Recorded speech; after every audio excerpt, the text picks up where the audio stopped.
Assalamualaikum warahmatullahi wabarakatuh.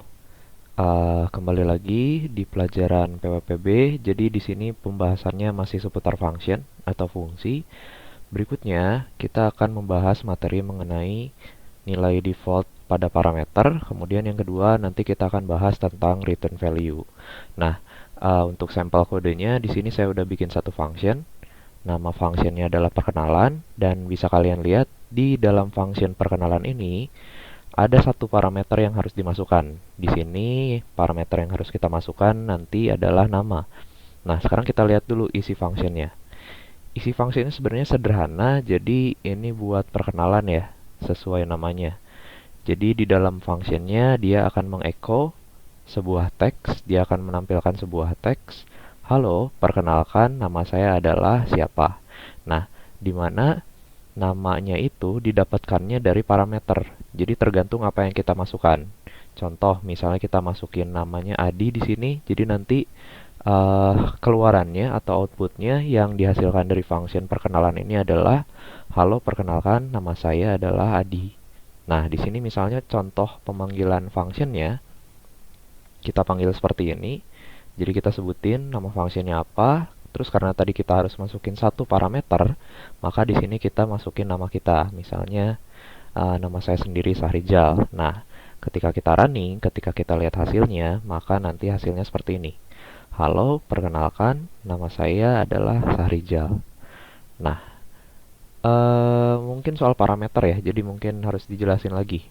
Jadi dengan adanya parameter, kita bisa memasukkan suatu nilai ke dalam sebuah function atau fungsi, yang mana nantinya nilai tersebut ketika masuk ke dalam function bisa kita olah, kemudian hasilnya yang dikeluarkan dari function itu bisa beda-beda tergantung nilai apa yang kita masukkan atau parameternya apa sih yang kita masukin ke dalam functionnya. Misal di sini karena kita masukinnya Sahrijal sebagai parameternya, dia akan kesimpan di sini, kesimpan ke variabel nama, kemudian dia masuk ke dalam functionnya dan ternyata di dalam functionnya dipakai di sini, yaitu di variabel nama di sini. Jadi nanti hasilnya adalah halo, perkenalkan nama saya adalah Sahrijal. Nah, kalau misalnya kita manggil lagi fungsinya, tapi kita bedain parameter yang dimasukinnya, misalnya namanya Sylvie. Ini dikomentarin dulu ya. Nah, kalau misalnya kayak gitu, maka nanti hasilnya yang muncul adalah halo, perkenalkan nama saya adalah Sylvie. Karena di sini nilai yang kita masukkan beda. Otomatis nanti ketika masuk ke dalam function dan diproses sama si functionnya, nanti outputnya bisa beda ya. Kalau kita tampilkan dua-duanya, ya nanti teksnya muncul karena dua kali pemanggilan di sana, jadi ada dua teks perkenalan, tapi di sana namanya beda karena parameter yang kita masukin atau nilai yang kita masukin lewat parameternya itu beda, gitu. Itu sekilas kita review lagi ya. Jadi yang kemarin soal function dan parameter. Nah, berikutnya kita akan ngebahas dulu yang pertama nih, yaitu nilai default pada parameter. Nah, kita bahas dulu dari default. Default itu artinya adalah standar atau nilai bawaan lah ya, bawaan. Jadi parameter itu kita bisa tambahin nilai defaultnya. Dalam artian kayak gini. Ini misalnya kita udah punya satu function ya, satu function namanya perkenalan. Yang mana setiap kita pengen menggunakan function perkenalan tersebut, kita harus masukin satu parameter di sana. Karena pas kita bikin functionnya, kita masukin parameter ini, yaitu $nama atau variabel nama. Berarti kita harus masukin satu parameter, yaitu nama. Nah, masalahnya muncul ketika kita berusaha menggunakan function tersebut, tapi kita nggak memasukkan parameter sesuai yang diminta sama functionnya. Karena kan dari sini kalian bisa lihat sendiri ya. Di sini harus memasukkan satu parameter, yaitu nama. Sedangkan kalau misalnya kita nggak sengaja nih, kita lupa misalnya. Kita manggil functionnya, kita menggunakan functionnya, tapi kita nggak masukin parameter yang dimintanya. Nah, kalau misalnya seperti ini, maka nanti hasilnya dia akan error. fatal error. Ini sederhananya artinya adalah kita nggak ngasih parameter, kita nggak memasukkan parameter di function perkenalan tersebut. Padahal si function perkenalannya butuh satu parameter untuk dimasukin ke dalam functionnya. Nah, kesalahan kita adalah di sana. Jadi, functionnya ini butuh satu parameter, yaitu nama, karena di sini didefinisikannya seperti itu. Tapi pas kita manggil functionnya, di sini ternyata kita nggak masukin parameter apa-apa. Nah, itu problem. Dan ini bisa diselesaikan dengan cara kita ngasih nilai default pada parameternya. Nah, nilai defaultnya itu kayak gimana sih? Jadi, nilai default ini atau nilai standar ini adalah nilai yang dipakai kalau misalnya kita nggak memasukkan parameter apa-apa. Kita nggak memasukkan nilai apapun ke dalam parameternya gitu ya, misalnya. Caranya adalah di variabelnya atau di parameternya pas kita bikin function, kita tambahin seperti ini. Misalnya kita setting nilai defaultnya ya, nilai standarnya. Misalnya, kalau kita nggak masukin nama orang pas kita manggil function perkenalannya, maka otomatis namanya akan disetting sebagai John misalnya. John. Nah, caranya seperti ini. Jadi di parameternya kita isi sendiri nilai defaultnya. Misalnya kayak gini, variabel nama sama dengan John. Nah, nanti dia ini akan ngebaca bahwa kalau misalnya orang pas manggil function perkenalannya nggak masukin parameter sama sekali, nggak masukin nilai untuk si parameternya, maka nanti parameter nama ini akan otomatis diisi dengan nama John, ya. Nah, sekarang kita lihat, kita di sini ulang lagi. Jadi kita coba panggil fungsi perkenalannya, tapi di sini kita nggak memasukkan parameter apa-apa. Nah, di sini nanti hasilnya adalah nggak bakal error, karena tadi kita udah setting nilai defaultnya, jadi udah ada nilai standar yang dipakai sama si parameternya, dan nanti hasilnya adalah nama yang dipakai itu adalah John, ya. Karena di sini pas kita setting parameternya, kita udah nambahin nilai defaultnya, bahwa parameter nama ini kalau misalnya orang yang nggak masukin apa-apa, maka nanti nama yang dipakai adalah John. Dan ini bisa diganti-ganti ya, terserah kalian, gitu. Jadi untuk nilai default seperti itu ya. Ini untuk mengurangi resiko error dan segala macamnya. Jadi setidaknya kita harus masukin nilai default atau nilai standar atau nilai bawaannya untuk jaga-jaga kalau misalnya kita lupa untuk masukin parameter sesuai yang diminta sama si functionnya. Ya, jadi seperti itu. Nah, tapi di sini meskipun kita udah setting nilai defaultnya atau nilai standarnya pasti seperti ini, tapi tetap aja kalau misalnya kita panggil lagi fungsinya dan kita masukin namanya, misalnya namanya siapa, Andri. Nah, maka yang dipakai itu adalah nilai yang kita masukin pada saat kita manggil functionnya. Jadi nilai defaultnya ini nggak akan kepake, karena nilai default itu hanya akan kepake kalau misalnya nggak ada data atau parameter yang dimasukin ke dalam sana. Tapi kalau misalnya kita masukin sesuatu ke parameternya, maka nilai yang dipakai ya yang dari situ. Gini. Misalnya kita lihat aja ya contohnya. Nih, misalnya kita panggil lagi function perkenalan, terus kita masukin di sini parameternya adalah Andri. Meskipun kita tahu parameter nama itu punya nilai default yaitu John. Maka yang terjadi kalau kita lihat hasilnya, nama yang muncul adalah Andri. Nah, kenapa? Karena parameter yang dimasukin itu prioritasnya lebih tinggi daripada nilai default. Jadi nilai default itu anggaplah kayak cadangan. Kalau misalnya nggak ada parameter yang dimasukin, maka nilai default yang dipakai. Jadi seperti itu ya. Semoga jelas untuk si pembahasan nilai default. Kita masuk ke pembahasan berikutnya, yaitu tentang return value. Di mana kalau kita bahas dari namanya, return ini artinya adalah mengembalikan atau kembali ya. Anggap aja mengembalikan, dan value di sini adalah nilai.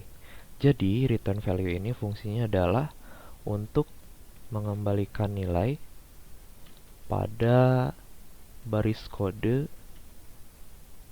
pemanggilan functionnya.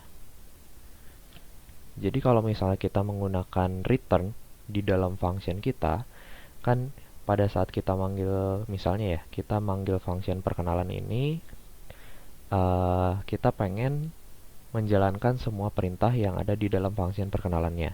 Nah, kemudian kalau misal kita lihat hasilnya di dalam function perkenalannya, hasilnya itu, hasil dari proses pengolahannya, itu langsung ditampilkan dengan menggunakan perintah echo. Nah, di sini kita punya opsi, kita punya pilihan supaya hasilnya ini atau teksnya ini bisa kita simpan dulu. Jadi nggak langsung kita tampilkan menggunakan perintah echo, tapi kita kembalikan dulu ke baris kode yang manggil functionnya di sini.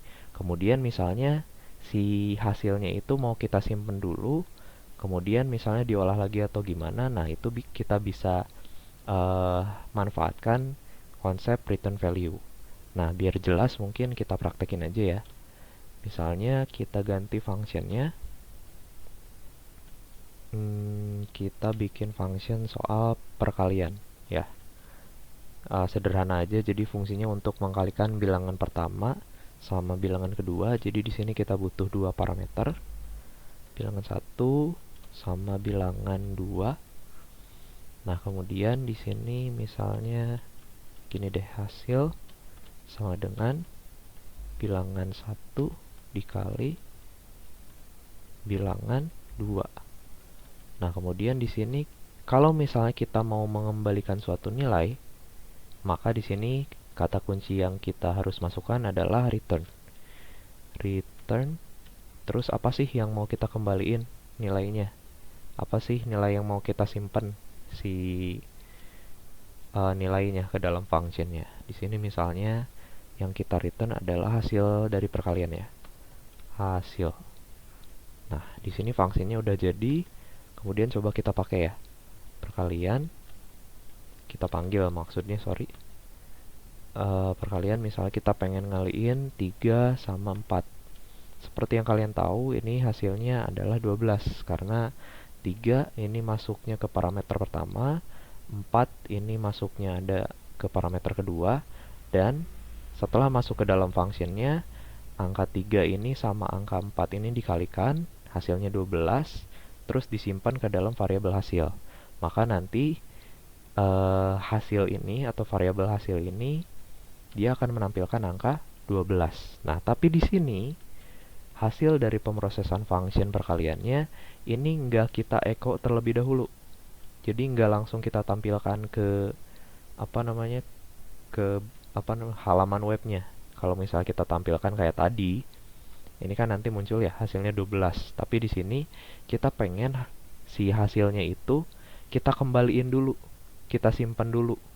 Nah, kalau misalnya kita pengen simpan atau kita pengen kembaliin dulu nilainya ke baris kode yang manggil functionnya, yaitu yang ini, maka kita bisa gunakan konsep return, yaitu kita ganti jadi return.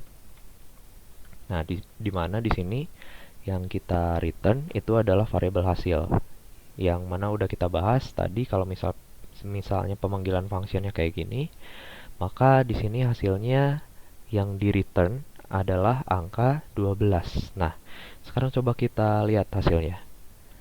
Maka hasilnya adalah kosong. Nah, kenapa kosong? Karena di sini udah jelas. Kalau misalnya kita menggunakan return, nilai yang kita returnnya itu kita kembalikan. Kita kembalikan ke sini dulu. Jadi, nggak langsung ditampilkan kayak pakai echo tadi, tapi kita balikin lagi dulu ke baris kode pada saat kita manggil functionnya.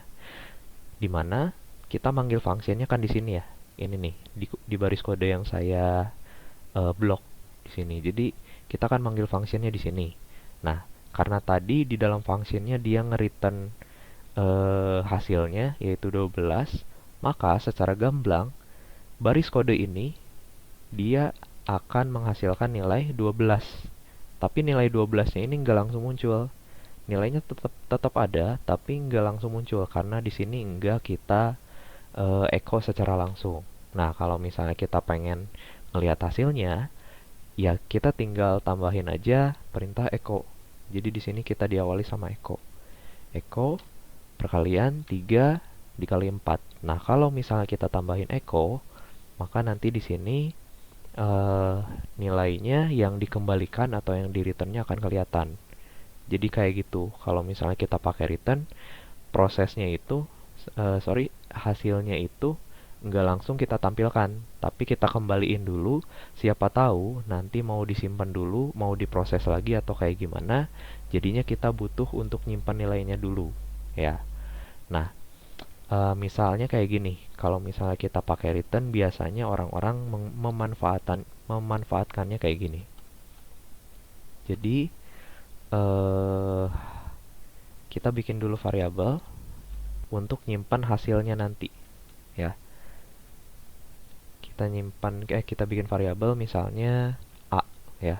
Kita bikin variabel a, kemudian di dalam variabel a yang diisi di dalam sana adalah pemanggilan function yang ini, ya. Nah, berarti kalau misalnya kalian nyimak dari tadi, ini kan kita manggil function perkalian, ya. Kita manggil function perkalian, kita masukin 3 sama 4 sebagai parameternya, kemudian diproses dong sama si functionnya.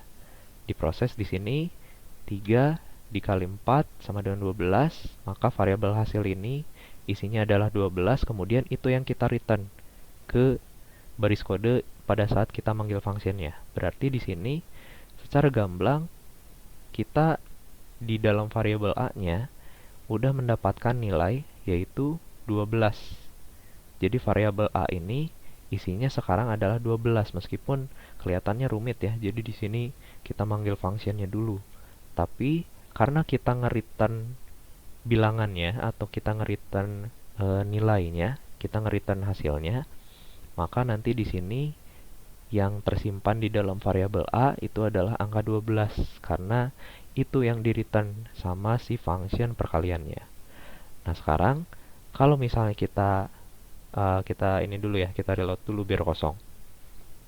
Nah, kalau misalnya kita echo variabel a, maka nanti hasilnya adalah 12. Nah, jadi 12 kayak gini. Kenapa? Karena variabel a ini dia nyimpan nilai yang dikembalikan sama function perkalian, yang mana nilai yang dikembalikannya itu adalah hasil pengolahan dari perkaliannya, yaitu 12. Jadi seperti itu. Untuk pembahasan return segini aja, jadi semoga bisa dipahami. Intinya return itu bisa kita manfaatkan kalau misalnya proses hasil dari proses pengolahan functionnya nggak pengen kita tampilkan kayak gini, nggak pengen kita tampilkan langsung, tapi misalnya kita pengen simpen dulu ke dalam variabel, terus misalnya diolah lagi sedemikian rupa, baru kita bisa manfaatin konsep yang namanya return. Jadi segitu aja mungkin untuk pembahasannya. Terima kasih atas waktunya. Wassalamualaikum warahmatullahi wabarakatuh.